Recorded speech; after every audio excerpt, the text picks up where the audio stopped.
ओमा चंडाला प्रतिहतरयो यस्य प्रेम प्रवाहो लोकातीतोऽप्यहनजहो लोककल्याण मार्गम् त्रैलोक्येऽप्य प्रतिममहिमा जानकी प्राणवन्तो भक्त्या ज्ञानमृतभरवपु सीतया योगी रामः स्तब्धीकृत्य प्रलयकलितं वाहवोत्थं महान्तं हित्वा रात्रिं प्रकृतिसहजाम् अन्धतामिस्त्रविश्रम् गीतं शान्तं मधुरमपि यः सिंहनादं जगर्ज सोऽयं जात प्रथित पुरुषो रामकृष्णस्त्विदानीं जय जय रामकृष्ण वंशकल्पतरु जय जय भगवान् जगतेर गुरु जय जय गुरु माता जगत जननी रामकृष्ण भक्तिदात्री चैतन्य दायिनी जय जय रामकृष्ण इष्ट गोष्ठी गान सबार चरण रेणु मागे अधम। श्री भगवाনের অশেষ কৃপায় আবার আমরা সমবেত হয়েছি শ্রী শ্রী রামকৃষ্ণ পুঁথি থেকে পাঠ এবং আলোচনার উদ্দেশ্য নিয়ে। শ্রী শ্রী ঠাকুর শরীর খারাপ, সেই শরীর সারাতে তিনি রওনা দিয়েছেন স্বদেশের উদ্দেশ্যে, কামারপুকুরে গিয়েছেন এবং জগদম্বা দাসী শ্রীরামকৃষ্ণ দেবের কামারপুকুরের বাড়ির অভাবের কথা জেনে তিনি একেবারে দাঁত খড়কে থেকে সলতে অব্দি যত রকমের পাঠিয়েছেন। মথুরানাথ বাজার থেকে সেরা সিল্কের কাপড়, নানা রঙের সিল্কের কাপড় কিনে হৃদয়রামকে দিয়ে বস্তা ভরে পাঠিয়েছেন, যাতে ঠাকুরের এই অবস্থানকালে তার যেদিন যেরকম ভাবে সাজতে ইচ্ছা করবে সেরকম ভাবে আসবেন। কিন্তু এইখানে এসে একটা বড় সমস্যা দেখা গেল, সে হলো ভৈরবী ব্রাহ্মণীকে নিয়ে। এটা হচ্ছে সবচেয়ে মজার কথা। শ্রীরামকৃষ্ণ দেবের জীবনী যদি আমরা ভালো করে লক্ষ্য করি তাহলে আমরা দেখতে পাবো শ্রীরামকৃষ্ণ জীবন যেন একটা নাটকের মতো। যেরকম নাটকে অনেকগুলি অঙ্ক রচিত হয়, প্রথম অঙ্ক, দ্বিতীয় অঙ্ক, তৃতীয় অঙ্ক, চতুর্থ অঙ্ক, নাটকের যে মূল পাত্রপাত্রী তারা কিন্তু একই থাকেন, শুধু পার্শ্ব চরিত্রগুলো এক এক করে বদল হয়ে যায়। এবং এমন ভাবে শ্রীরামকৃষ্ণ জীবন যদি আমরা খুব ভালো করে লক্ষ্য করি তাহলে দেখব সেগুলো এমন ভাবে বদল হয়েছেন, এমন ভাবে সরে গেছেন যে তারা শ্রীরামকৃষ্ণ জীবনে অপ্রয়োজনীয় ফ্যাক্টর হয়ে গেছেন। শ্রীরামকৃষ্ণ দেবের বাল্যকালে তার সেই অন্তজ শ্রেণী, তাদের সঙ্গে ভালোবাসা, চিনু শাকারির সঙ্গে ভালোবাসা, সমস্ত কিছু হচ্ছে। শ্রীরামকৃষ্ণ দেব তার কামারপুকুরের স্ফিয়ার ছেড়ে বেরিয়ে যাচ্ছেন। তিনি যেন একটু একটু করে তার চলে যাওয়াটা যেন একটু একটু করে তার অনুগামীদের বোঝানোর চেষ্টা করছেন। এবং যখন অনুগামীরা বুঝতে পারলেন না তখন তিনি অত্যন্ত হতাশা প্রকাশ করলেন, কিন্তু তার থেমে থাকা গেল না। এমন একটা পরিস্থিতি তৈরি হলো যে ঝামাপুকুরে একজন অ্যাসিস্ট্যান্ট দরকার। শ্রীরামকৃষ্ণ গদাই যখন লেখাপড়া শিখছেন না দেখলেন, তখন দাদা তাকে ধরে নিয়ে এলেন কলকাতায় তার টোলেতে তার কাছে লেখাপড়া শিখবেন। কিন্তু টোলেতে তার বেশি দিন থাকা হলো না, কারণ লেখাপড়া তিনি শিখতে চাইলেন না, চালকলা বাঁধা বিদ্যা তিনি শিখতে চাইলেন না। কিন্তু যখন ঠাকুরকে তার দাদা বিভিন্ন বাড়িতে পুজোর জন্য বললেন, তাতে তিনি খুব রাজি এবং বেশ পপুলার পূজারী সেই সময়। এর মধ্যে দক্ষিণেশ্বর নতুন কালী তীর্থ তৈরি হলো, সেই কালী তীর্থে ব্রাহ্মণেরা, যারা কলকাতার প্রবীণ ব্রাহ্মণেরা, তারা মেয়েকে বসলেন যে এই কালী মন্দিরে আর যাই হোক অন্নভোগ হতে পারে না, কারণ মাহিষ্য প্রতিষ্ঠিত অন্ন মন্দির। যেন শ্রীরামকৃষ্ণ আসবেন বলে রামকুমার চট্টোপাধ্যায় তার ফেভারে রায় দিলেন, বললেন এই মন্দিরে অন্নভোগ হতে পারে যদি মন্দিরের যাবতীয় কর্তৃত্ব তার গুরুকে দেওয়া হয়। এবং সেই অনুযায়ী রানী রাসমণি তার গুরুর নামে সমস্ত মন্দির লিখে দিলেন। এই ভবতারিণী দেবীর নাম যে ভবতারিণী তার কারণটাও তাই, তার গুরুর যে দেবী, ইষ্ট দেবী, তিনি হলেন ভবতারিণী। আপনারা যারা পোড়ামাতলা গেছেন নবদ্বীপে, এই পোড়ামাতলার ঠিক পেছন দিকে সেই ভবতারিণী রানী রাসমণির গুরুদেবের ইষ্টদেবীর মন্দির আছে, একটি বিচিত্র রকমের দেবী। কালী মূর্তি এরকম আমরা কখনো দেখিনি। শিবের হাত মোড়া পা মোড়া, তার বুকের ওপর পা মুড়ে বসে আছেন, পদ্মাসনে বসে আছেন দেবী কালিকা। দেবীকে দেখতে খানিকটা কালীঘাটের যেরকম লম্বা জীবলা সেরকম, চতুর্ভুজা, খড়গ আছেন কিন্তু অমৃত আছে, আর অভয় বর আর অভয়ের জায়গায় অক্ষত দানা আর আরেকটি কিছু আছে, পুস্তক আছে। এই চারটি নিয়ে অদ্ভুত এক অন্য রকমের দেবী, তার নামানুসারে ভবতারিণী হলো। কিন্তু যেই মন্দিরে পুজো শুরু হয়ে গেল, অন্য ব্রাহ্মণ পাওয়া যাচ্ছে না, তখন গোঘাট ওইসব অঞ্চল থেকে সব ব্রাহ্মণ যখন রেডি করা হলো, তখন শ্রীরামকৃষ্ণ সেখানে এসে উপস্থিত হলেন। নব্যবঙ্গের শক্তিপীঠের সমস্ত কিছু তৈরি হলো। রামকুমার অসুস্থ হয়ে পড়লেন, তার পক্ষে আর এই পূজা পরিচালনা করা সম্ভব নয়। তিনি ফিরে যাচ্ছেন, ফেরার পথে তার শরীর চলে গেল। শ্রীরামকৃষ্ণদেব কালী মন্দিরের পূজারী হলেন, পূজা শুরু করে দিলেন। আর হৃদয়রাম, তার যিনি ঠাকুরের যে বেশকারী, মায়ের বেশকারী হিসেবে যিনি এসেছিলেন, তিনি গোবিন্দজির মন্দিরে পূজা করা শুরু করে দিলেন। গোটা জায়গাটা শুধুমাত্র কামারপুকুরের এই মানুষজনদের নিয়ে। এর মধ্যে শ্রীরামকৃষ্ণদেবের সাধন ভজন শুরু হলো, ছড়াতে শুরু করলো যে শ্রীরামকৃষ্ণদেবের মস্তিষ্ক বিকৃতি হয়েছে। তাই আমাদের বাঙালিদের যে মস্তিষ্ক বিকৃতির সবচেয়ে ভালো ওষুধ আছে, সেই বিয়ে দিয়ে দেওয়া হলো। মেয়ে কোথাও পাওয়া যাচ্ছে না, কোথাও খুঁজে পাওয়া যাচ্ছে না, কিন্তু মেয়ে পাওয়া গেল, তার সঙ্গে বিয়ে হলো। ঠাকুরের বর্ণনা আছে, সেখানে বলছে, পুঁথিতেই আছে, ঠাকুর বলছেন যে তিনি ধুতি টুতিও কুচিয়ে রেখেছিলেন, শ্বশুর বাড়ি যাবেন বেশ ফ্যাশন করে, কিন্তু এমন একটা সাধনের হাওয়া উঠলো যে তিনি আর কোনোভাবে আর এর মধ্যে থাকতে পারলেন না, তিনি হারিয়ে গেলেন তার মধ্যে। এই দীর্ঘদিন সাধন ভজন করার পর তার এই আশা। সবচেয়ে আশ্চর্য বিষয় যেটা, ভৈরবী ব্রাহ্মণী জনে জনে সভায় জনে জনে পণ্ডিতের বিরুদ্ধে দাঁড়িয়েছিলেন। এখানে বর্ণনা আছে, যখন ঝড় বৃষ্টি হয়, বাজ পাখি তার দুটো পাখা বিস্তার করে সেই পাখার ভেতরে তার সন্তানদের রক্ষা করেন, নিজে জলে ভেজেন, তার উপর বজ্রপাত হয়, সবকিছু হয়, সবকিছু তিনি মেনে নেন, তার সন্তানদের রক্ষা করেন। ঠিক সেই রকম ভাবে ভৈরবী ব্রাহ্মণী শ্রীরামকৃষ্ণকে রক্ষা করার চেষ্টা করেছিলেন। কিন্তু যবে থেকে তিনি অদ্বৈত সাধন করলেন, এই সমস্ত করলেন, ভৈরবী ব্রাহ্মণী একটু একটু করে শ্রীরামকৃষ্ণের ওপর চড়তে শুরু করলেন। শ্রীরামকৃষ্ণের কাছে যারা এসেছেন তাদেরকে তিনি পূর্ণতার দিকে নিয়ে গেছেন, যার যেটুকু কম তার কাছ থেকে তাকে তিনি সেটুকু প্রদান করেছেন। আপনারা দেখবেন তাকে বিচার করতে এসেছিলেন বৈষ্ণবচরণ এবং ইন্দাসের গৌরী পণ্ডিত। শ্রীরামকৃষ্ণদেব তার সিদ্ধাইগুলো কেড়ে নিয়েছিলেন। সিদ্ধাই কেন কেড়ে নিয়েছিলেন? সাধক যদি সিদ্ধাইয়ের মোহতে থাকে তাহলে আর তার কোনোদিন প্রোগ্রেস হয় না, তাই তার সিদ্ধাইটি তিনি কেড়ে নিয়েছিলেন, তাদের যাতে তার সাধক সত্তার উন্নতি হয়। ভৈরবী ব্রাহ্মণী এবার শ্রীরামকৃষ্ণ জীবন অঙ্ক থেকে সরে যাবেন, তাই যেন এইখানের এই ঘটনার এই ঘটনার উৎপত্তি শুরু হলো। ঠাকুর এসেছেন স্বদেশে, সঙ্গে এসেছেন ভৈরবী ব্রাহ্মণী। শ্রীরামকৃষ্ণদেব ডেকে পাঠালেন শ্রীমা সারদা দেবীকে জয়রামবাটি থেকে। ছোট্ট মেয়ে, সে বিয়ের কিছুই বোঝে না, কিন্তু ঠাকুর তাকে একটু একটু করে ট্রেনিং দেওয়া শুরু করলেন, এবং এতেই ভৈরবী ব্রাহ্মণীর সমস্ত আপত্তি। আসলে এটা আপত্তি নয়, আমি তোমাকে, ভৈরবী ব্রাহ্মণীর একটা প্রচ্ছন্ন অহংকার তৈরি হয়েছিল যে গদাধরকে আজকে যে জগৎ চেনে সে আমার কারণে, আর অন্য কোনো কারণে না। অতএব গদাধর যদি কারুর হয় সে শুধু আমার, অন্য কারুর হতে পারে না। কারুর এতে গদাধরের কোনো ভূমিকা নেই। এবং এই অহংকার, সাধকের জীবনে যে অহংকার একটা বিরাট বড় একটা ফ্যাক্টর, পতনের একটা যে বড় কারণ, সেটা আমরা দেখব। আজকে আমরা শুরু করব। মায়ের শিক্ষায় যত্ন দেখিয়া ব্রাহ্মণী অন্তরে অন্তরে হইল অতি বিষাদিনী। মার সঙ্গে ঘনিষ্ঠতা অনর্থ সম্ভবে, প্রভুর অখণ্ড ব্রহ্মচর্য নষ্ট হবে। এত ভাবি সঙ্গোপনে কহিলা প্রভুকে, উদাসীন প্রভু যেন কে কহে কাহাকে।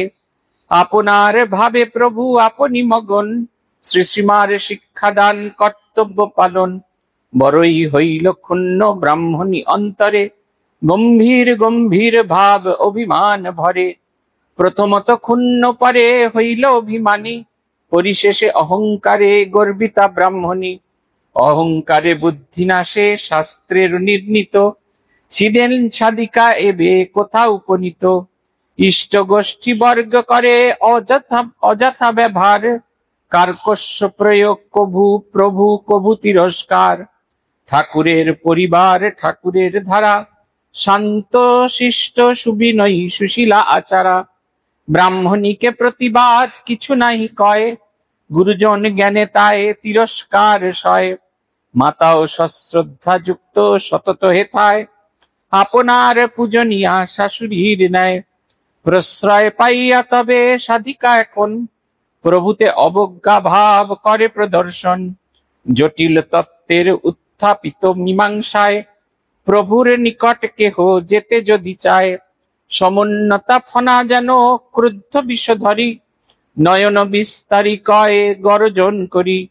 কিবা জানে রামকৃষ্ণ তত্ত্বের সন্ধান, আমি তো দিয়াছি ওগো তার চক্ষুদান। কি হইল সাধিকার অবস্থা এখন, সশঙ্কিত চিত্তবুদ্ধি জড়প্রায় মন।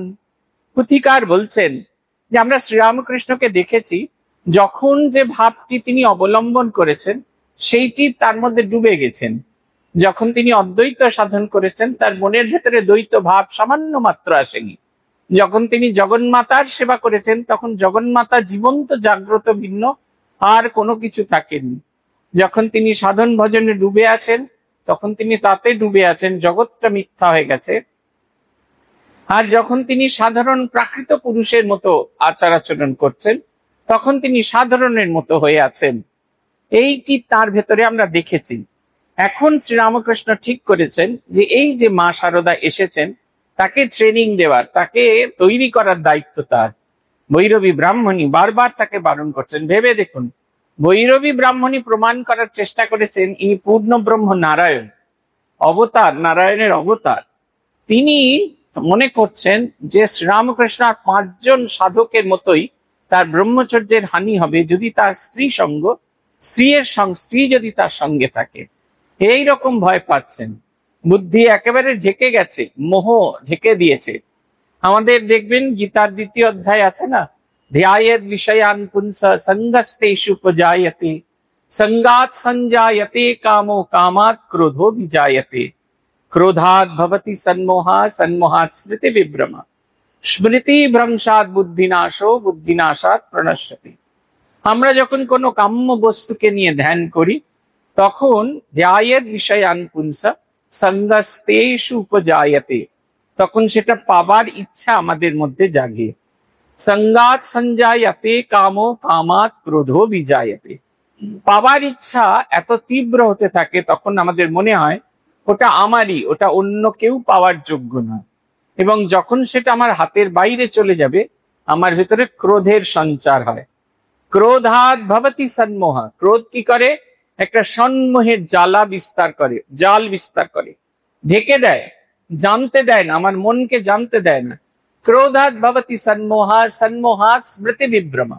স্মৃতি বিভ্রম মানে আমার যে অস্তিত্ব সেটাই আমি ভুলে যাই। আমি কে, কেন এরকম আচরণ করছি এটা আমরা ভুলে যাই। ক্রোধাৎ ভবতি সন্মোহা, সন্মোহা স্মৃতি বিভ্রমা, স্মৃতি ভ্রংশাৎ বুদ্ধিনাশো, বুদ্ধিনাশাৎ প্রণশ্যতি। আর বুদ্ধিনাশ হলে, স্মৃতি ভ্রংশ হলে আমার প্রাণহানি হয়। প্রাণহানি হয় মানে সবসময় আমি মরে যাই তা নয়, আমার যে জায়গা আছে তার থেকে আমি নেমে যাই, আমার যে জায়গা সেটাকে আমি হারিয়ে ফেলি। ভৈরবী ব্রাহ্মণীর ক্ষেত্রে ঠিক তাই হয়েছে।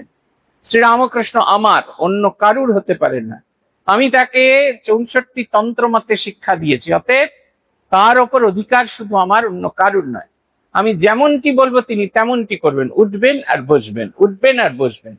যখন তাদের বাধা উপস্থিত হলো তখন তিনি রাগ করতে থাকলেন এবং সে ক্রোধ পরিস্ফুট হলো প্রথমে শ্রীরামকৃষ্ণের উপর সামান্য ভাবে, কিন্তু বেশিরভাগটা হলো 3 জনের উপর। একটা হচ্ছে শ্রী শ্রী মায়ের ওপর, 2 হচ্ছে শ্রী শ্রী মায়ের সঙ্গে যিনি ইয়েরা ছিলেন, লক্ষ্মী দিদির মা, তার উপর, আর 3য় হলো ইষ্ট গোষ্ঠী, বাকি যারা ছিলেন তাদের প্রতি তার খুব ক্ষোভ প্রয়োগ হলো। কিন্তু ইষ্ট গোষ্ঠী শ্রীরামকৃষ্ণের বংশধরেরা কিরকম, তারা শিষ্ট, শান্ত, সুবিনয়ী, সুশীল আচারা। এরা এরকম শত কিছুতেও অতিথিকে কখনো অবমাননা করেন না। কিন্তু কোন রকম ভাবে ভৈরবী ব্রাহ্মণী আর থামতে পারছেন না। আমাদের বর্ণনা আছে, কাশীর রাজসভায় একটি জিজ্ঞাসা এসেছে, প্রশ্ন এসেছে, যে মানুষের পতন হয়েছে তার কি অস্তিত্ব, তার কি হবে? তখন কালিদাসকে বলা হয়েছে, এই বিক্রমাদিত্যের রাজসভায় প্রশ্নটি এসেছে কাশ্মীরের রাজসভা থেকে। তখন কালিদাসকে বলা হয়েছে উত্তর খুঁজে দাও। কালিদাস আর খুঁজে পান না। একদিন তিনি রেবা নদীর ধারে বসে আছেন, আর দূর থেকে দেখছেন একজন এইরকম গেরুয়া চিবর পরে কোন একটা জিনিস টানতে টানতে আসছেন, আর তার হাতের ভেতরে কিছু একটা আছে যেটা সূর্যের আলোয় চকচক করছে। যখন সেই সন্ন্যাসী কাছে এসে উপস্থিত হলেন, তখন দেখলেন সেই সন্ন্যাসী একটি ছাগলকে টানতে টানতে নিয়ে আসছে, আর তার হাতে একটা ছুরি আছে। তারপরে সেই ছুরি দিয়ে এবার সে সেই রেবা নদীর ধারে সেই শান বাঁধানো ঘাটে সেই ছুরি দিয়ে ঘষাঘষি করছে।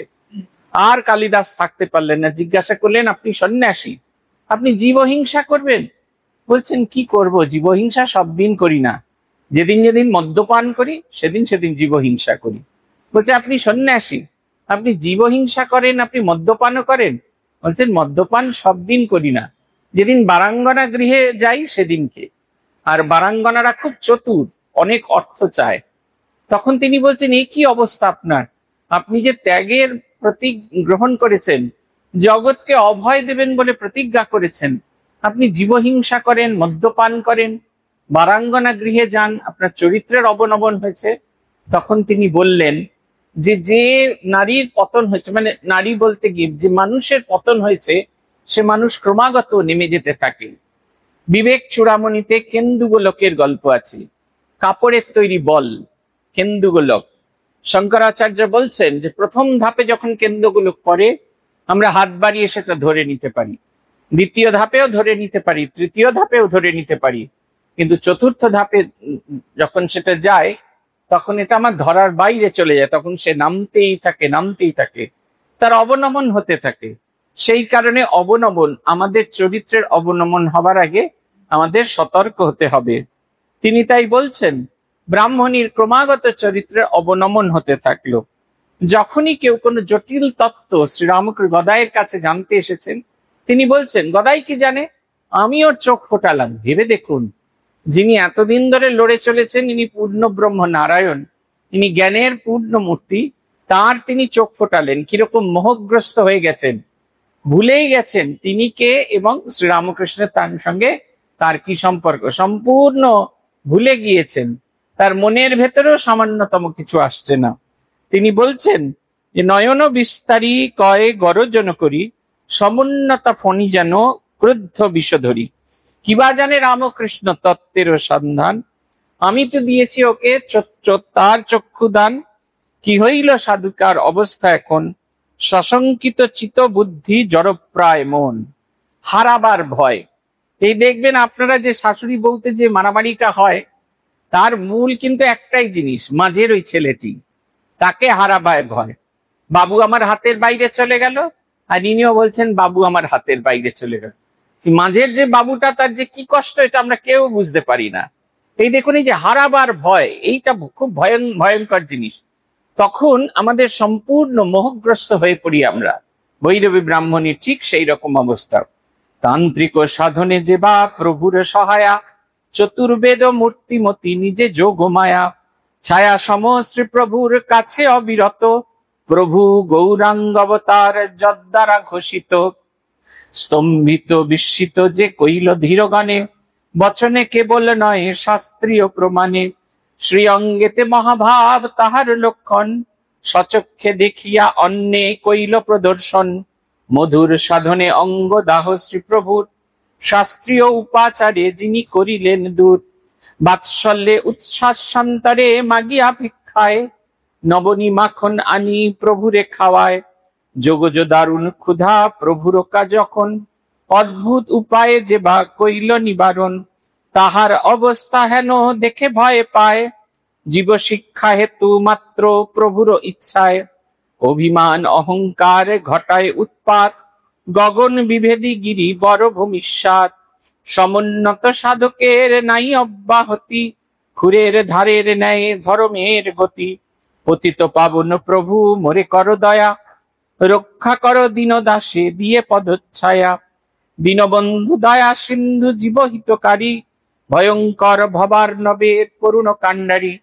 পুথিকার বলছেন এই ভৈরবী ব্রাহ্মণী শ্রীরামকৃষ্ণকে তন্ত্রমতে দীক্ষা দিয়েছিলেন এবং সাধন করিয়েছিলেন।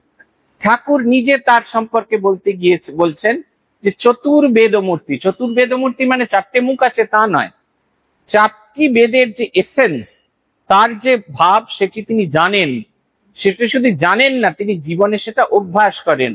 তাই ভৈরবী ব্রাহ্মণী সম্পর্কে বলতে গিয়ে শ্রীরামকৃষ্ণদেব বলছেন তিনি হলেন চতুর্বেদমূর্তি, নিজে যোগমায়া, ছায়া সম, প্রভুর ছায়ার মতো। যেরকম মানুষের প্রতিচ্ছায়া তার সঙ্গে সঙ্গে থাকে, ঠিক সেই রকম ছায়ার মতো তিনি শ্রীরামকৃষ্ণের সঙ্গে সঙ্গে থাকছেন। জগতের কাছে ঠাকুর যে গৌরাঙ্গের অবতার, এ প্রমাণ করার জন্য শাস্ত্র প্রমাণ সমস্ত কিছু তিনি দেখিয়েছিলেন। তথাপি তার কি অদ্ভুত আচরণ।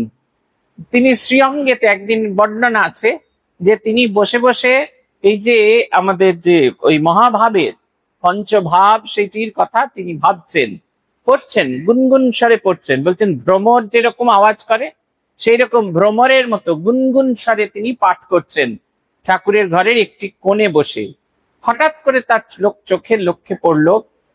চোখে পড়লো যে তিনি দেখছেন ঠাকুর বসে আছেন, আর তিনি যা পড়ছেন গ্রন্থে তার প্রকাশ দেখেছেন। সেই রকম অশ্রু, পুলক, শ্বেত, কম্পন এগুলো পরপর আসছে। তিনি নাচছেন, শুধু তাই নয়, অন্যান্য মানুষদের ডেকে ডেকে দেখাচ্ছেন যে শ্রীরামকৃষ্ণ জীবনে এই যে মহাভাব আছে, শ্রীমতী রাধিকার যে মহাভাব, যা শ্রী চৈতন্য মহাপ্রভুর হতো, সমস্ত কিছু তার ভেতরে বিদ্যমান। কখনো তিনি মধুর সাধনে ঠাকুরের সেই ভীষণ অঙ্গদাহ হতো, চন্দন পরেও যখন ঠিক করা যাচ্ছিল না, তখন তার ভেতরে দেবভাব জাগ্রত করার জন্য তিনি মালা অর্পণ করেছিলেন। কখনো বা ঠাকুরের ভীষণ ক্ষুধা পেয়েছেন, একটি ঘরের মধ্যে প্রচুর রান্না করা হয়েছে, ঠাকুরকে যাই খেতে দেওয়া হচ্ছে ঠাকুরের ক্ষুধার মিটছে না, তখন একটা ঘর ভর্তি রান্না করা হলো, ঠাকুরকে সেখানে নিয়ে যাওয়া হলো, তিনি সেই ঘর ভর্তি অন্ন ব্যঞ্জন দেখলেন, বিশ্বর যে ক্ষুধা সেটি তার নিবৃত্তি হলো। এই সমস্ত কিছু সব অদ্ভুত উপায় যে বা কইলা নিবারণ। তাহার অবস্থা হেন দেখে ভয় পায়, জীবশিক্ষা হেতু মাত্র প্রভুর ইচ্ছায়। আপনারা মাঝে মাঝে আমাদের বলেন না যে আপনারা ঠাকুরের ডাইরেক্ট লোক, মানে আমাদের সঙ্গে শ্রীরামকৃষ্ণের ডাইরেক্ট যোগাযোগ, আপনারা ইনডাইরেক্ট মেথডে তার কাছে এসেছেন, তা নয়। যোগানন্দ মহারাজ জিজ্ঞাসা করেছিলেন আপনি কার? যোগানন্দ মহারাজকে ঠাকুর জিজ্ঞাসা করেছিলেন আমার সম্পর্কে তুমি কি জানো? যোগানন্দ মহারাজ বলেছিলেন আপনি গৃহীরও নন, আপনি সন্ন্যাসীরও নন। পরবর্তীকালে স্বামী গম্ভীরানন্দজি মাঝেটি ব্যাখ্যা করতে গিয়ে বলেছিলেন শ্রীরামকৃষ্ণ গৃহীরও নন, শ্রীরামকৃষ্ণ সন্ন্যাসীরও নন। শ্রীরামকৃষ্ণ তাদের যারা আন্তরিকভাবে তাকে চেয়েছে, ভগবানকে যে আন্তরিকভাবে চেয়েছে তার জীবনে কখনো পতন হবে না। কিন্তু যে অন্য কোনো কিছুর জন্য চেয়েছে, পতন তার অবশ্যম্ভাবী। আপনি যদি নিজের স্ট্যান্ডার্ডকে ধরে না রাখতে পারেন তাহলে কিন্তু হবে না। আমাদের কাছে তো নানা রকমের মানুষ আসেন, একজন মানুষ এসে খুব পরিষ্কার করে তার মনের অবনমনের কথা বলছেন। আমি তাকে বললাম যে আপনার মনে যে অবনমন হচ্ছে এর মধ্যে খারাপ কিছু নেই, এটা খারাপ হিসেবে আপনাকে বলা যায় না। কিন্তু ভেবে দেখুন, সমাজে যে প্রতিষ্ঠা তৈরি করেছেন, আপনার পরিবারে যে প্রতিষ্ঠা তৈরি করেছেন, এটা করতে 50টি বছরের কঠোর পরিশ্রম লেগেছে। এখন যদি আপনার চরিত্রে অবনমন দেখা যায়, 50 বছর ধরে যে তিল তিল তিল তিল করে সেটা তৈরি করেছেন, সেটি কিন্তু ভেঙে পড়ে যাবে। এই বিচার বুদ্ধিটা আমাদের ঠিক মতো থাকা দরকার। অহংকার, অভিমান এই বিচার বুদ্ধির ওপর আমাদের একটা যেন আস্তরণ ফেলে দেয়, আমরা নিজেরা কে সেইটা অনুভব করতে পারি না, তাই আমাদের গোলমাল হয়ে যায়। দেখবেন আমরা খুব সিলি মিস্টেক করে ফেলি, সিলি মিস্টেক করে সম্পর্কগুলো খারাপ করে দিই, জীবনের অস্তিত্বগুলো নষ্ট করে দিই, অনেক পরে বুঝি, কিন্তু তখন আর ফিরে আসার কোনো পথ নেই। এই ফিরে আসার আগে, পড়ে যাওয়ার আগে আমাদের দেখা উচিত। তাই বলছেন এ সমুন্নত সাধকের নাহি নিস্তার, যদি আমাদের সব মন প্রাণটা ভগবানকে না দেওয়া যায় তাহলে কিন্তু হবে না। আমাদের যিনি গাড়ির চালক নিয়ে আসেন, তিনি গাড়িতে যাতে ঘুমিয়ে না পারেন তিনি নানা রকমের বক্তৃতা চালান, আমাদের বিভিন্ন সন্ন্যাসীদের বক্তৃতা চালান, এবং সেটা শুনতে শুনতে তিনি সমস্ত রাস্তা আসেন। তিনি আজকে একটা বক্তৃতা চালিয়েছিলেন, শুনছিলাম। সেই বক্তৃতায় রঙ্গনাথানন্দজির একটা কথা আছে। রঙ্গনাথানন্দজিকে গিয়ে সাধক জিজ্ঞাসা করছেন, আমার বড় ঘুম পায় সকালবেলা মন্দিরে গেলে। উনি বলছেন, কই আমার তো ঘুম পায় না, আমি 11টা অবধি পড়াশোনা করি, আবার ভোরবেলা উঠে জপ ধ্যান করি, কই আমার তো ঘুম পায় না। তিনি বললেন যে আপনি প্রেসিডেন্ট, আমি একজন ব্রহ্মচারী, আপনার সঙ্গে তো আমার তুলনা হতে পারে না। এরপরে প্রেসিডেন্ট মহারাজ তাকে বলছেন, না হে, তুমিও সাধক আমিও সাধক, তোমার আমার মধ্যে কোনো কোথাও ফারাক নেই, ফারাক হচ্ছে দৃষ্টিভঙ্গিতে। তুমি যদি মন্দিরে যাও তাতে তোমার কোনো লাভ নেই, কিন্তু যদি মনে করো তুমি মন্দিরে গেলে ঠাকুর খুশি হবেন, তাহলে দেখবে মন্দিরে যেতে তোমার বারবার ভালো লাগবে। তুমি যদি মন প্রাণ উজাড় করে জপ করো, তাতেও যদি তোমার কিছু না হয়, তুমি যদি মনে করো তুমি জপ ধ্যান করলে ঠাকুর খুশি হবেন, তাহলে দেখবে আর কখনো ঘুম পাবে না। তুমি যদি নিঃস্বার্থ সেবা করো, তাতে যদি সমাজ তোমার স্বীকৃতি না দেয়, তাতে যদি তোমার মনে কষ্ট হয়, চিন্তা করবে আমি যে নিঃস্বার্থ সেবা করছি এতে ঠাকুর খুশি হবেন। তারপরে একটি শ্লোক তাকে বলেছিলেন, প্রিয়তাম পুণ্ডরী কাক্ষ সর্বযজ্ঞেশ্বর হরি তস্মিন তুষ্টে জগৎ তুষ্টম প্রিয় প্রণীতে প্রণীতম জগৎ। আমি যা কিছু করছি সেই যজ্ঞেশ্বর হরির প্রীতি উৎপাদনের জন্য করছি, কারণ আমি জানি তিনি প্রীত হলে জগৎ প্রীত হবে, এবং তিনি যদি প্রীত না হন, আমি যতই ভালো কাজ করি না কেন জগৎ আমার প্রতি অপ্রীতির ভাব ধারণ করে থাকবে। তিনি বলছেন যে এইরকম সাধন পদ্ধতিটা এত কঠিন, বলছেন খুরের ধারের মতো, এমন একটা খুর যার দুদিকে ধার আছে, একটু হাঁটতে গেলে একটু এপাশ ওপাশ করলেই হাত পা কেটে কুটে একেবারে নষ্ট হয়ে যাবে। তাই তিনি বলছেন যে গগন বিভেদী গিরি বর ধূমিস্বাদ অভিমান অহংকার ঘটায় উৎপাত। সাধকের জীবনে যদি অভিমান অহংকার থাকে তাহলে উৎপাত হবেই, তাহলে সে কিছুতেই তার জায়গায় পৌঁছতে পারবে না। তাই পুথিকার প্রার্থনা করছেন, রক্ষা করো দীনদাসে দিয়ে পদচ্ছায়া, পতিত পাবন প্রভু মোরে করো দয়া, দীনবন্ধু দয়া সিন্ধু জীবহিতকারী, ভয়ঙ্কর ভবার নবের করুণ কাণ্ডারী। তুমি আমাকে তোমার শ্রীপদের ছায়া দিয়ে আমাকে রক্ষা করো, আমাকে রক্ষা করো। তুমি রক্ষা না করলে আমার এই জীবন চলবে না। পুথিকার লিখছেন, অতঃপর কি হইল কিবা শুনহ আখ্যান, রামকৃষ্ণ লীলা কথা অমৃত সমান, ব্রাহ্মণীর ব্যবহারে এখানে হৃদয়ে, প্রভুর ইচ্ছায় হইলা ক্রুদ্ধ অতিশয়, মনের মালিন্য বৃদ্ধি পায় দিনে দিনে, প্রকাশ না হয় গুমরিয়া রহে মনে, বর্ষণের আগে যেন প্রকৃতির ধারা, নীরব নীরব ভাব সুস্থিরা গম্ভীরা, এখানে তেমতি ঠিক ব্রাহ্মণী হৃদয়, নাহি ঐক্য নাহি বাক্য ক্রোধে ভারী হয়, ভক্তবর শ্রীনিবাস সাকারীর জাতি, ভগবত ভক্ত তেহ প্রভুপদে মতি, প্রভুপদে মতিরতি ইষ্টের সমান, বাল্যখণ্ডে গাইয়াছি যতেক আখ্যান, দিনেকে ব্রাহ্মণাবাসে প্রভুর গোচর, উপনীত হইল চিনু ভকত প্রভর, আজি তার মনে মনে উগ্রতর সাদ, পাইবে ঠাকুর রঘুবীরের প্রসাদ, প্রকাশ করিয়া কথা কহিল এখন, ইষ্ট গোষ্ঠী সকলেই হর্ষিত মন, একে ভক্ত তাহে পুনঃ বৃদ্ধ বয়স, তদুপরি প্রভু পদে প্রীতি অশেষ, ব্রাহ্মণ বাটিতে নাই আনন্দের ওর, ব্রাহ্মণ বাটিতে নয় আনন্দের ওর, ঈশ্বরীয় লীলারসে বিভোর বিভোর, সদানন্দে প্রভু তথা সবার অগ্রণী, তত্ত্বরসামধি সঙ্গে আছেন ব্রাহ্মণী, ভক্ত সঙ্গে শ্রীপ্রভুর আনন্দের হাট, না দেখিলে বুঝিবার নাহি মিলে বাট। পুথিকার বলছেন যে ভৈরবী ব্রাহ্মণীর অহংকার দিনে দিনে বাড়ছে, অনেকটা ঝড়ের আগের মতো। আমরা এই অবস্থাটা দেখেছি, আমরা তো ঝড় নিয়ে কাটাই, খুব ভয়ঙ্কর ঝড় হবে সেটা আমরা বুঝতে পারি। সমস্ত পরিবেশ একবারে শান্ত হয়ে থাকে, গুমড়ে থাকে, স্তব্ধ হয়ে আছে, বাতাস বইছে না, গাছের পাতা নড়ছে না, কিরকম একটা মহাপ্রলয়ের ইঙ্গিত যেন হতে থাকে। আমরা এটা প্রত্যেক বছর ফেস করি মে মাসে, প্রত্যেক বছর ঝড় হবে এবং যত বেশি গুমড়ে থাকবে তত তার ভয়ানক হবে। আমফানের আগে আমরা দেখেছিলাম 1 সপ্তাহ ধরে আমরা প্রস্তুতি নিচ্ছি, কিন্তু তার মধ্যেই দেখছি প্রকৃতির একটা অদ্ভুত পরিবর্তন এসে গেছে। গরম নেই, ঠান্ডা নেই, বাতাসও বইছে না, একটা অদ্ভুত একটা গুমর গুমর চলছে, যেন কিছু সর্বনাশ হবার আগের অবস্থা। ভৈরবী ব্রাহ্মণীর অবস্থাও ঠিক সেই রকম, তিনি যেন তার থেকে বেরিয়ে যেতে পারছেন না। এমন সময় সেখানে এবারে হৃদয়ের সঙ্গে তার লাগলো।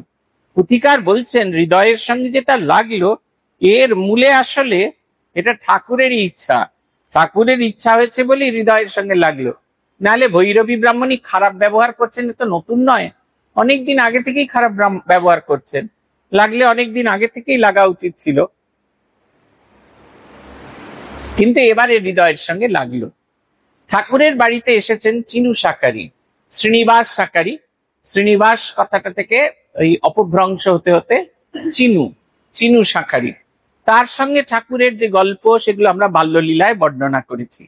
সে আছে, তিনি ঠাকুরকে একদিন নিয়ে একটা জায়গায় নিয়ে পৌঁছলেন, ঠাকুরের জন্য সুন্দর ফুলহার গেঁথেছেন, ঠাকুরের জন্য অনেক খাবার দাবার নিয়ে গেছেন, হাঁটু গেড়ে ঠাকুরের সামনে বসেছেন তিনি, ঠাকুরকে সেই ফুলহার পরিয়েছেন, দু চোখ জলে ভেসে যাচ্ছে আর বলছেন, প্রভু আমার বয়স হয়ে গেছে, আমার তোমার লীলার দেখা হবে না, কিন্তু এইটি মনে রেখো, এই শ্রীনিবাস শাকারি তোমাকে কিন্তু প্রথম চিনেছিল। ঠাকুরের মুখে খাবার দিতে চাইছেন, কিন্তু চোখের জলে তার মুখ ভেসে যাচ্ছে, তাই খাবার হাত কখনো তার কপালে, কখনো তার চোখে, কখনো তার গালে, কখনো তার মুখে। ঠাকুর আস্তে করে তার হাত নিয়ে মুখে দিলেন। কখনো তিনি শ্রীনিবাস শাকারির পিঠে চড়েও ঘুরেছেন, নেচে নেচে ঘুরিয়েছেন। এই শ্রীনিবাস শাকারি, তার বয়স হয়েছে এবং এখন তিনি শ্রীরামকৃষ্ণ গ্রামে ফিরে এসছেন বলে শ্রীরামকৃষ্ণের সঙ্গে দেখা করতে এসছেন। তার খুব ইচ্ছা যে রঘুবীরের প্রসাদ তিনি গ্রহণ করবেন ঠাকুরের সঙ্গে।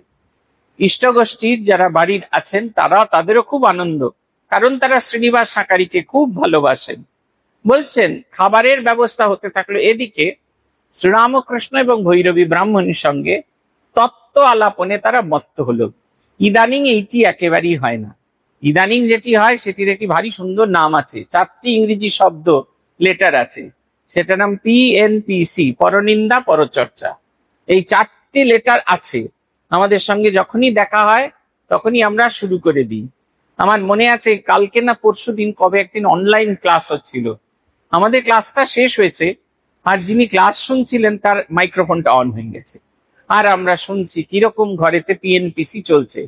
তখনও কিন্তু আমরা বেরিয়ে যাইনি, ক্লাস থেকে বেরোইনি, কিন্তু শুনতে পাচ্ছি এই কথাগুলো। তাই তখনকার দিনে এই জিনিসটা ছিল না। আগে যখন শ্রাদ্ধাদি উপনয়ন সংস্কার হতো, গ্রামে গ্রামে শাস্ত্র সভা বসানো হতো, পণ্ডিতদের ডাকা হতো, বিভিন্ন টোল থেকে পণ্ডিতরা আসতেন, কোনো একটি বিষয়বস্তু নিয়ে বাদ প্রতিবাদ হতো, সবার মন একটা উচ্চ অবস্থায় থাকতো। ঠিক সেই রকম এই যে তিনি বেড়াতে এসছেন, PNPC হচ্ছে না, কোথায় কি আছো তা নয়, শাস্ত্র আলোচনা হচ্ছেন। শ্রীরামকৃষ্ণদেব সেই প্রস্তাব উত্থাপন করছেন, ভৈরবী ব্রাহ্মণী তার শাস্ত্রের ব্যাখ্যা দিচ্ছেন, আর সেটি আস্বাদন করছেন তত্ত্বান্বেষী সীতানাথ পাইন, এই শ্রীনিবাস শাকারি। চলছে, বেশ আনন্দ চলছে।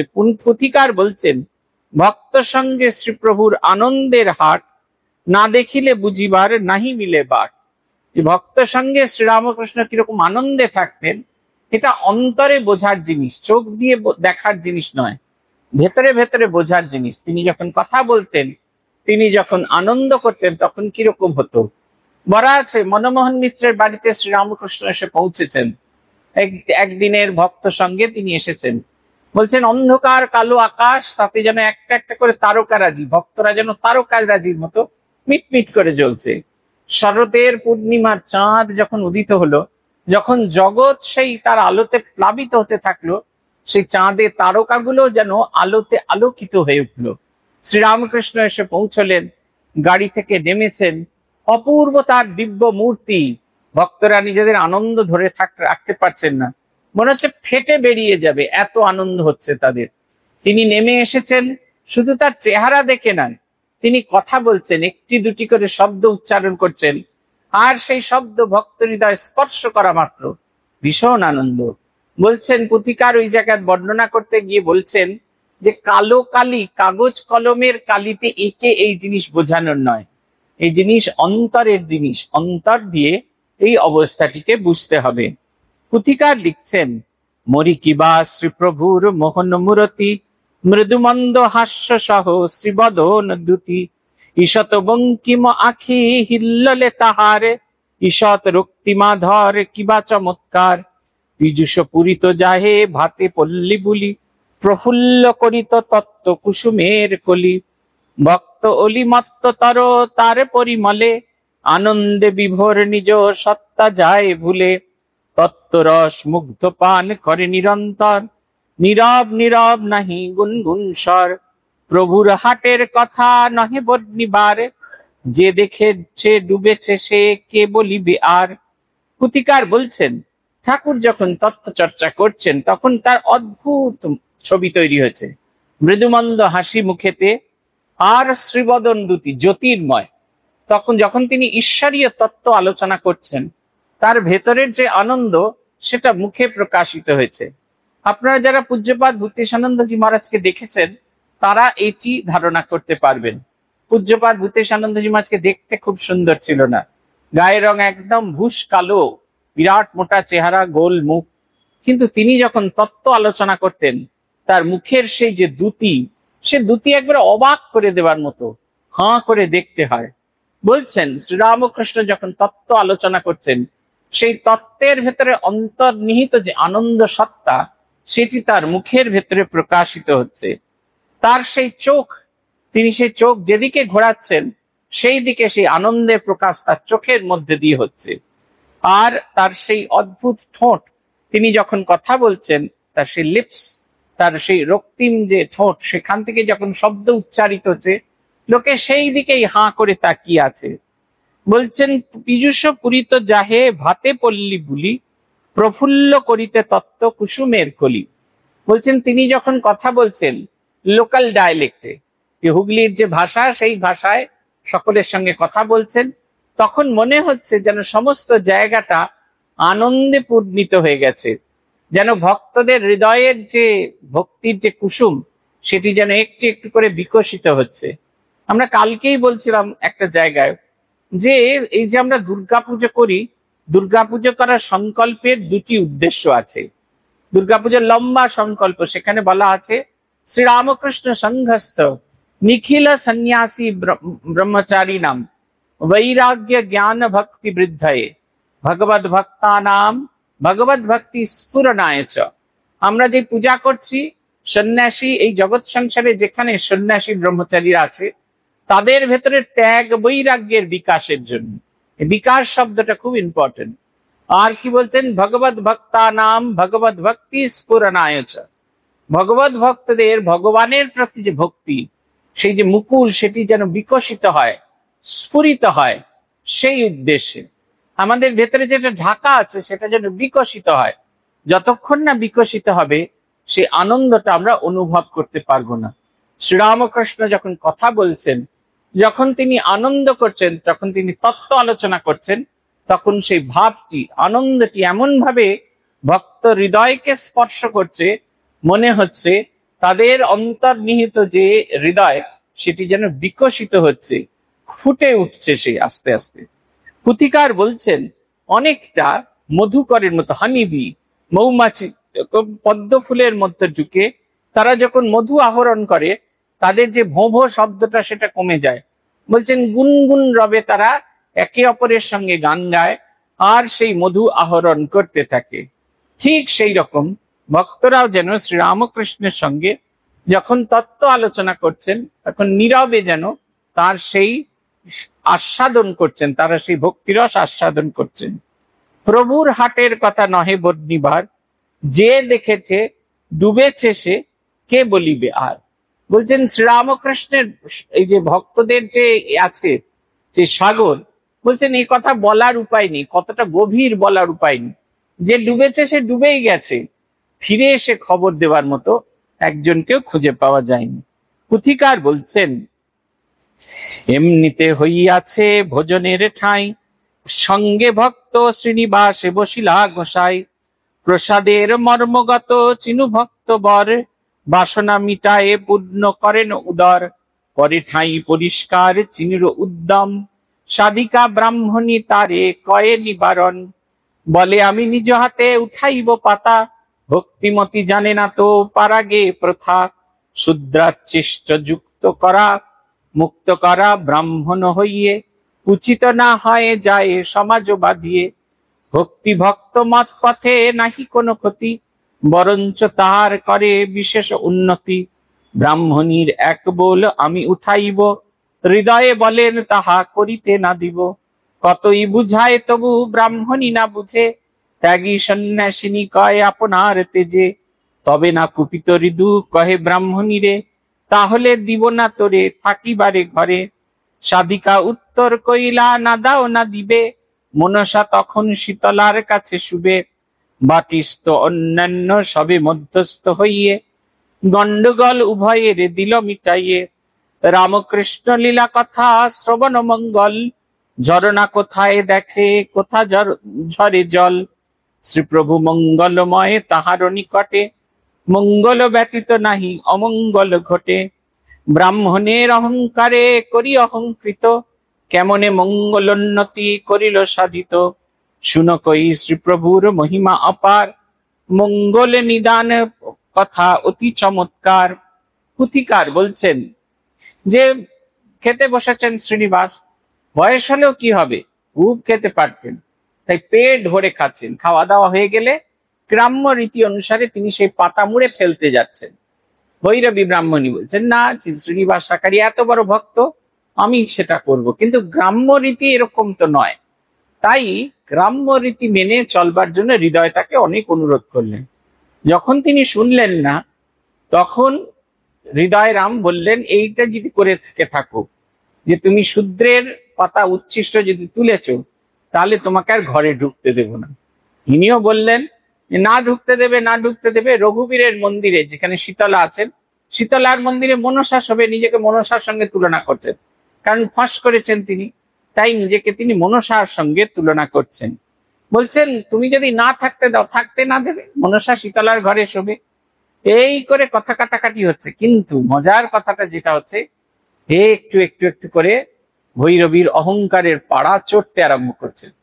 তিনি তার মুক্তি বিধানের ব্যবস্থা করেছেন, তিনি তো তাকে ছেড়ে দিতে পারেন না, তাই তিনি একটু একটু একটু করে তার সঙ্গ করছেন, তাকে আরো বেশি তাতাচ্ছেন, তাকে আরো বেশি আগুনে করছেন। এর করার উদ্দেশ্য হচ্ছে যে পরবর্তীকালে যদি আমরা ভৈরবী ব্রাহ্মণীর জীবনী দেখি, ভৈরবী ব্রাহ্মণী কামার পুকুর থেকে ঠাকুরের কাছ থেকে বিদায় নিয়ে চলে গেছিলেন কাশীর ওই 64 যোগিনী ঘাট আছে, 64 যোগিনীর ঘাট, সেইখানে তান্ত্রিক সাধক সাধিকারা থাকতেন। সেই মহল্লাতে তিনি থাকতেন এবং অশেষ সাধনা করে সিদ্ধি প্রাপ্তা হয়েছিলেন। ঠাকুর যখন কাশীতে যান, তখন তিনি রোজ সন্ধেবেলা এই 64 যোগিনী ঘাটে যেতেন এবং সেখানে গিয়ে ভৈরবী ব্রাহ্মণীর সঙ্গে দেখা করতেন। তখন ভৈরবী একবারে সম্পূর্ণ পৃথক মানুষ। আমার মনে আছে একজন সাধুর কথা, আমি নাম বলছি না, যাকে আমরা খুব ভয় পেতাম। আমরা যখন প্রথম সাধু হতে এসেছি ভীষণই ভয় পেতাম তাকে। তারপরে একটা সময় তিনি আর অধ্যক্ষ থাকলেন না, আমি সন্ন্যাস নিয়ে তীর্থ করতে গেছি, ফিরে এসেছি, কনখল মঠে তার সঙ্গে দেখা হলো। তখন তিনি শেষ জীবন কনখলে কাটাবেন বলে এসেছেন, আছেন ওখানে। আমার সঙ্গে খুব ভালো সম্পর্ক ছিল। তিনি আমাকে বললেন এই দেখো এইখানে থাকতে দিয়েছে, থাকলেন। অত বড় সাধু, তার কোনো দাবি ছিল না, একটা কাঠের চেয়ার দিতে বলেছিলেন। তিনি আর মেঝেতে বসে জব করতে পারতেন না, একটা কাঠের চেয়ার, এইটুকু তার দাবি ছিল। কেমন বিছানা দেবে, কেমন খাট দেবে, কেমন মশারি দেবে, এসব তার কিচ্ছু ছিল না, শুধু একটা কাঠের চেয়ার দেবে। এটা হচ্ছে 2004 সালের কথা। 2006 সালে আমার সঙ্গে ওনার আবার দেখা হলো নাগপুর মঠে, এটাই শেষ দেখা ওনার সাথে। উনি বললেন জানো তো, মাথায় একটা কি যেন একটা পোকা ঢুকেছিল অধ্যক্ষ হয়ে, সেই পোকাটা এমন কিলবিল কিলবিল করছিল, সে যে আমাকে আমার সাধক সত্তা থেকে সরিয়ে দিয়েছিল, এই কথাটা আমি অনেক পরে অনুভব করেছি। ঠাকুর আমাদের প্রত্যেকের কল্যাণের জন্য একটা ব্যবস্থা করেন। তিনি আমাকে যে আমার কাছ থেকে সরিয়ে দিয়েছেন, প্রথমে ঠাকুরের উপর খুব অভিমান হয়েছিল, কিন্তু পরে মনে হলো এটা আমার কল্যাণের জন্য হয়েছে। পুথিকার লিখছেন, শ্রী শ্রীমায়ের শিক্ষাদানে প্রভু পরমেশ দেখিয়া ব্রাহ্মণী কইল নিষেধ উপদেশ, কর্তব্য পালনে হইবে ত্রুটি হইবে বলিয়ে ব্রাহ্মণীর কথা প্রভু দিলেন ঠেলিয়ে। মনক্ষুণ্ণ সাধিকার আদিম কারণ, যাহাতে জন্মিল ঝর্ণার প্রশ্রবণ। ধীর মন্দগতি আগে তাহে অভিমান, মধ্যপথে অহংকার স্রোত বহমান। তরঙ্গ তুফান হইল, কিবা হইল পরিশেষে, ভীষণ অবজ্ঞা ভাব প্রভু পরমেশে। উজানে তুলিয়া পরে আনিল ভাটায়, লীলা কার্য শ্রী প্রভুর পূর্ণ মহিমায়। উত্তেজনা হইলেই আছে অবসাদ, সাধিকা বুঝিল তার যত অপরাধ। অহংকার করিয়াছে তারে কিবা কাজ, বলিতে শুনিতে কিবা উভয় লাজ। সাধিকা লজ্জিতা অতি অনুতপ্ত মনে, কাটায় কয়েক দিন প্রভুর সদনে। আপনি শ্রী ভগবান গৌরাঙ্গ অবতারে, ভিতরে শ্রীকৃষ্ণ বাহ্যে ভাব শ্রী রাধার। সেই সে ঠাকুর এবে রামকৃষ্ণ নামে, মূর্তিমান নরলোকে লীলার কারণে। স্বরূপ প্রকৃত রূপ করি দর্শন, ভক্তিমতী সাধিকার উদিল চেতন। আহরণ নিজ হস্তে কুসুম সম্ভার, গাঁথিল মনের মতো মনোহর হার। চর্চিত করিয়া তায় সুরভি চন্দনে, পরাইল প্রভুদেব শ্রী গৌরাঙ্গ জ্ঞানে। করজোরে অপরাধ মার্জনার তরে, নিবেদন বারংবার করে শ্রী গোচরে। বিদায় লইয়া তবে অভয় চরণে, চলিলেন সন্ন্যাসিনী কাশী তীর্থ ধামে।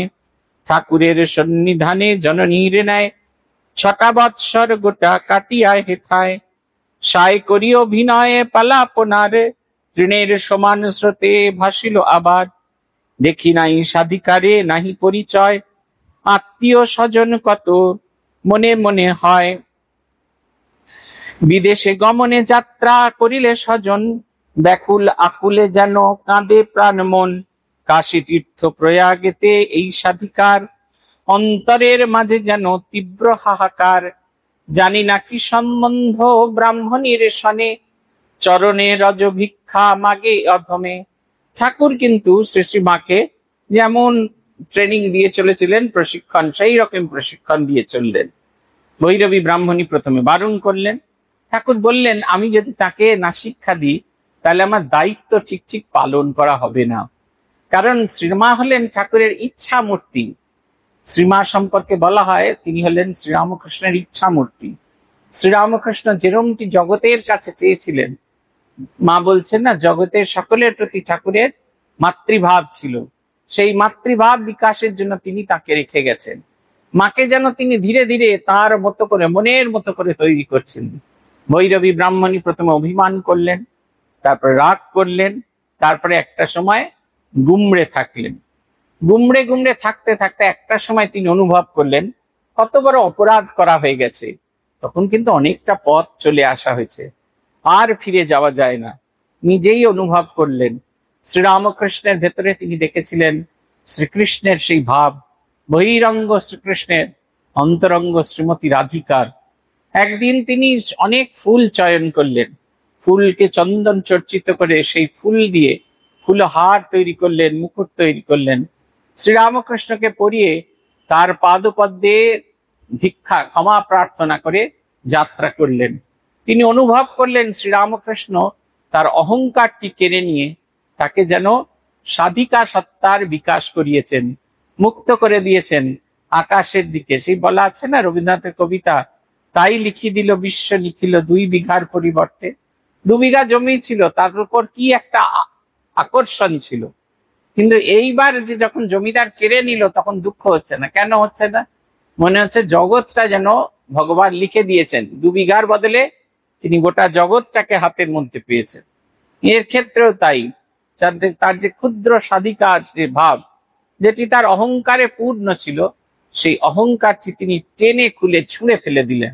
এবার তিনি তার আপন সত্তাকে দর্শন করতে থাকলেন, এবং সেই দর্শন করতে তার সাধিকা সত্তার বিকাশের জন্য তিনি যাত্রা করলেন কাশীপুরে। পুথিকার বলছেন, দেখি নাই সাধিকারে নাহি পরিচয়, আত্মীয় স্বজন কত মনে মনে হয়, বিদেশ গমন যাত্রা করিলে স্বজন, ব্যাকুল ব্যাকুলে জানে কাঁদে প্রাণ মন। শ্রীরামকৃষ্ণের জীবনে তার এত বড় ভূমিকা, সেই কারণে আজ যখন তিনি শ্রীরামকৃষ্ণ জীবন থেকে সরে যাচ্ছেন, তখন এর মনেও কষ্ট হচ্ছে, যারা সেই লীলাঙ্গনে আছেন তাদেরও কষ্ট হচ্ছে। প্রতিকার বলছেন, আমি তাকে দেখিনি, আমার দেখার প্রয়োজন নেই, কিন্তু তার এই যে ভূমিকা, এটি অবিস্মরণীয়। শ্রীরামকৃষ্ণ যতদিন জীবন যতদিন থাকবে ততদিন সাধিকার কথা বলা হবে। যেরকম হৃদয়রাম, আমরা অনেকে হৃদয়রামের সমালোচনা করে থাকি, ভালো করে ভেবে দেখুন, হৃদয়রাম যদি না থাকতেন, আজকে শ্রীরামকৃষ্ণকে নিয়ে আমরা কোনো মতে লীলা বিলাস করতে পারতাম না। তার দীর্ঘ 12 বছরের সাধন সঙ্গী থেকেছেন, তাকে বাঁচিয়ে রাখার চেষ্টা করেছেন আমাদের জন্য, আগামী দিনের মানুষের জন্য। তাই হৃদয়রামের ভূমিকা শ্রীরামকৃষ্ণ জীবনে অসাধারণ। তিনি যাই করে থাকুন সেটা কখনোই গ্রাহ্য বা গ্রহণযোগ্য হতে পারে না। তাই বলছেন, শ্রীরামকৃষ্ণ জীবনে ভৈরবী ব্রাহ্মণীর ভূমিকা অসাধারণ। তিনি যেমনই ব্যবহার করে থাকুন, শ্রীরামকৃষ্ণ লীলাঙ্গনে 6টি বছর অত্যন্ত গুরুত্বপূর্ণ। এই ঘটনাগুলি আমাদের শিক্ষা দেয় যে ভগবানের কাছে যেতে হলে এই যে আত্ম অভিমান, আত্মসর্বস্বতা, এটি যেন আমরা মুক্ত হয়ে যেতে পারি। আজ এই পর্যন্ত। আগামী মাসে আপনাদের সঙ্গে আমার দেখা হবে না, আবার আপনাদের সঙ্গে মে মাসে দেখা হবে। ভালো থাকবেন। জয় জয় রামকৃষ্ণ বাঞ্ছা কল্পতরু, জয় জয় ভগবান জগতের গুরু, জয় জয় গুরু মাতা জগত জননী, রামকৃষ্ণ ভক্তিদাত্রী চৈতন্য দায়িনী, জয় জয় রামকৃষ্ণ ইষ্ট গোষ্ঠীগণ, সবার চরণ রেণু মাগে অধম। ওম শান্তি শান্তি শান্তি। হরি ওম তৎসৎ। শ্রীরামকৃষ্ণার্পণমস্তু।